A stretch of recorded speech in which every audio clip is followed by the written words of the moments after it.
Muy buenos días, estudiantes de décimo grado de las secciones 1, 2 y 3 del Instituto Bobby Wilson.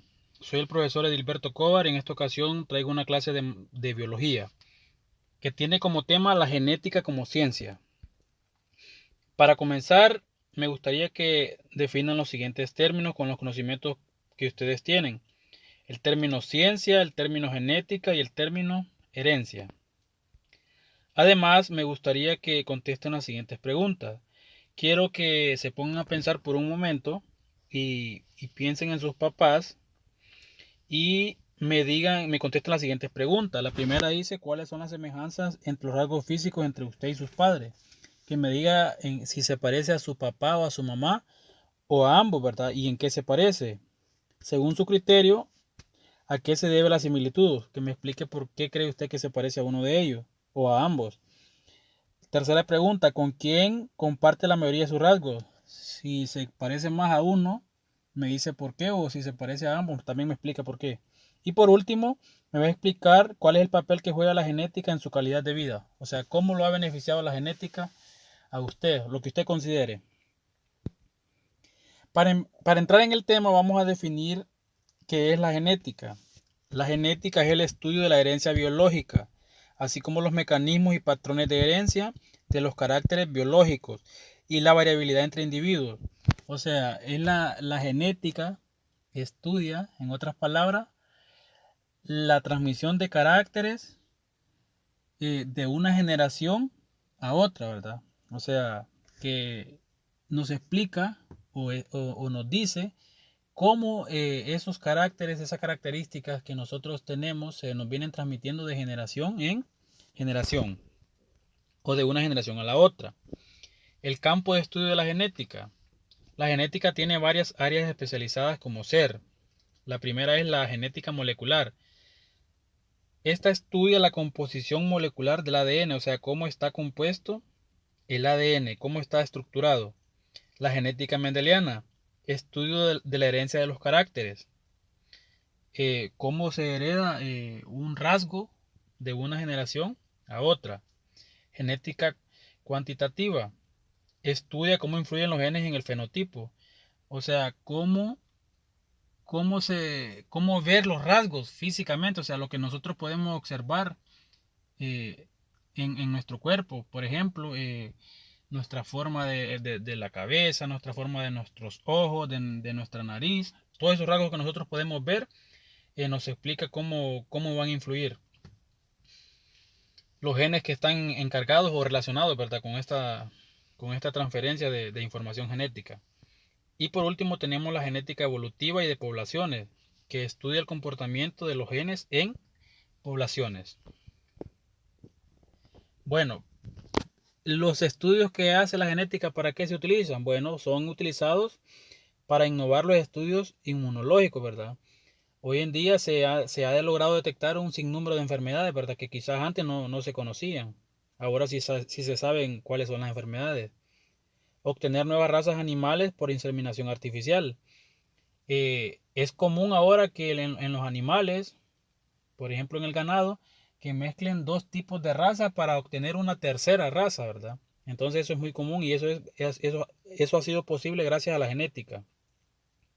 Mejorar la producción agrícola, ¿verdad? Ahora los productos son mejorados, tienen un tamaño más grande, tienen un mejor sabor y incluso han llegado hasta incorporarle para que tengan toda la necesidad nutricional que demanda la población. Aplicar la ingeniería genética, sintetizar antibióticos más eficaces, ¿verdad? Ahora existe un sinnúmero de medicinas que son muy buenas y eso ha sido posible gracias a la genética. Descubrir mutaciones, tratar dentro del útero condiciones congénitas, identificar, tratar y prevenir enfermedades. Desde el vientre de la madre, hoy en día se pueden detectar anomalías en el feto, ¿verdad? Y se pueden corregir de una manera más práctica. Antes ni siquiera se podían detectar, tenía que esperar que naciera el bebé para ver si tenía algún problema, alguna enfermedad. Hoy no, hoy es posible desde el vientre de la madre. Como estamos hablando de genética, es importantísimo que hablemos de los ácidos nucleicos. Como todos sabemos, existen dos ácidos nucleicos que son el ADN y el ARN. Estos son polímeros, moléculas orgánicas complejas constituidos por nucleótidos. Un nucleótido está formado por una base nitrogenada, una pentosa, que es un azúcar, y un grupo fosfato, o un descendiente del ácido fosfórico. ¿Qué es un nucleótido? Está compuesto, como les decía, un nucleótido es un compuesto orgánico que está formado por una base nitrogenada, un azúcar y ácido fosfórico. Es posible dividir los nucleótidos en ribonucleótidos cuando el azúcar es ribosa y desoxirribonucleótidos si el azúcar es desoxirribosa. Aquí tenemos una imagen, aquí la podemos ver, una imagen de un nucleótido. El nucleótido es lo que está dentro de este rectángulo, podríamos decir.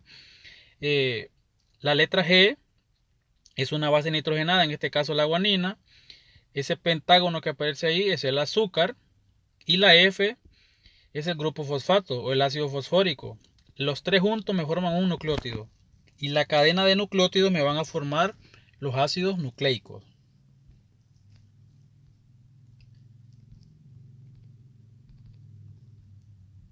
Muy bien, las bases nitrogenadas son de dos tipos, purinas y pirimidinas.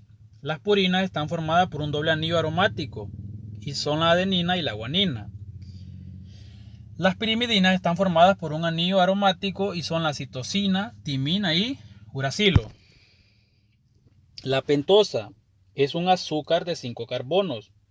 Era la que tenía forma de un pentágono anteriormente. La ribosa en el ARN y la desoxirribosa en el ADN. El grupo fosfato procede del ácido fosfórico. Se une al nucleósido para formar un nucleótido. Muy bien, vamos a hablar entonces del primer ácido, del primer ácido nucleico. En este caso sería el ADN, ¿verdad? O ácido desoxirribonucleico. Es la molécula portadora de la información genética de la célula, de los orgánulos celulares, la mitocondria, el cloroplasto y de los virus que lo contienen. Formado por una doble hélice de polinucleótido enrollada alrededor de un eje central imaginario, hacia la derecha dextrógira o hacia la izquierda levógira. Bueno, aquí podemos ver las dos hélices, ¿verdad? Que forman el ácido nucleico o el ADN. Esas dos hélices son las que están formando el ADN. Al centro de él podríamos imaginar un eje, ¿verdad? Sobre el cual están enrolladas estas hélices, ¿verdad? Entonces, de esa manera está formado el ADN por dos hélices. Muy bien, pero el ADN, ¿qué funciones tiene? Bueno, el ADN es muy importante porque es el que almacena la información mediante un código de secuencia de 3 nucleótidos, ¿verdad? O sea, nuestra información genética está almacenada en nuestro ADN, ¿verdad? Por eso es muy importante, porque ahí es donde nosotros almacenamos nuestra información y de ahí esa información se explica cómo pasa de una generación a otra o por qué nos parecemos a nuestros familiares, a nuestros papás, a nuestros hermanos, a nuestros primos, a nuestros tíos, ¿verdad? Porque es por la información genética que cada uno posee. También el ADN dirige toda la actividad de la célula durante la vida del organismo. O sea, es el cerebro prácticamente el encargado de dirigir toda la actividad de la célula. También transmite la información genética entre las células hijas, ¿verdad?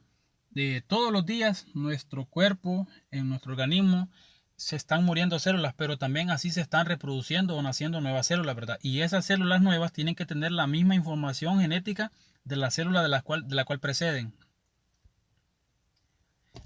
También el ADN tiene un proceso muy importante que se llama replicación del ADN. Este es el mecanismo que permite al ADN duplicarse.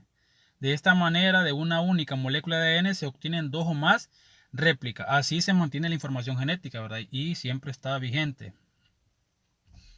ARN o ácido ribonucleico. Es el segundo ácido nucleico, el ARN. Este está constituido por una hélice de ribonucleótidos que contiene las bases nitrogenadas adenina, guanina, citosina y uracilo. Está formado por nucleótidos, azúcar ribosa y bases nitrogenadas. En lugar de timina hay uracilo y es escaso en el núcleo. Bueno, el ADN era una doble hélice, ¿verdad? Este es una sola hélice y está formado por nucleótidos, ¿verdad? Entonces lleva una secuencia, una cadena de nucleótidos. De esa manera está formado el ARN. Del ARN tenemos tres tipos. Tenemos el ARN mensajero, el ARN de transferencia y el ARN ribosomal. Funciones del ARN. Transcripción. El ARN mensajero obtiene la información contenida en el ADN. O sea, el ARN va al ADN, toma una muestra de la información que tiene esa célula o el ADN y la trae, hace una traducción. ¿Qué es la traducción? Se interpreta dicha información y se construye una proteína de acuerdo con las instrucciones codificadas y transcritas. El ARN fue a traer la información y luego con esa información crean una proteína, ¿verdad? Que tendría la misma información genética que fueron a traer al ADN. Es importante que hablemos del código genético. El código genético es el conjunto de reglas que define cómo se traduce una secuencia de nucleótidos en el ARN a una secuencia de aminoácidos en una proteína. Como sabemos, los aminoácidos son los que forman las proteínas, ¿verdad?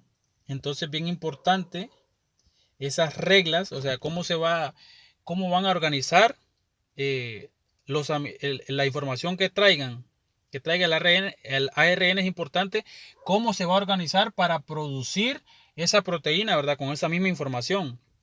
Este código es común en todos los seres vivos, aunque hay pequeñas variaciones, lo cual demuestra que ha tenido un origen único y es universal, al menos en el contexto de nuestro planeta.